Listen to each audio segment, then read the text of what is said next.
सबके प्रतापगढ़ के पावन धरती से नमस्ते प्रणाम करत ही।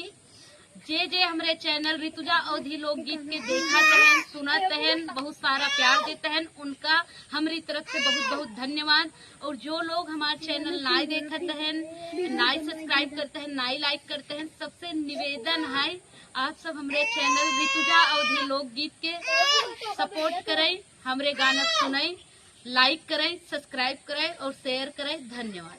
भरी लाई पानी गगरिया में चला भरी लाई, चला भरी लाई पानी गगरिया में चला भरी लाई।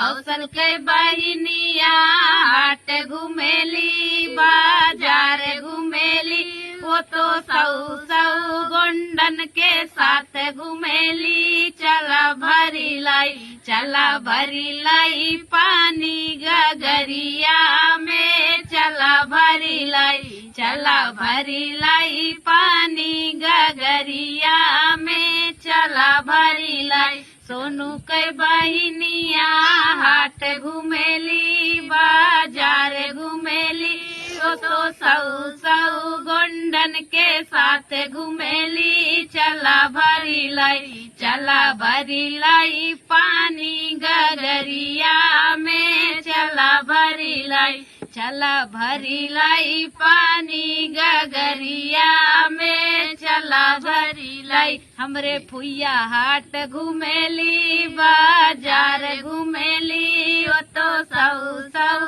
गोंडन के साथ घुमेली। चला भरी लाई, चला भरी लाई पानी गगरिया में, चला भरी लाई। कट कर देखिए।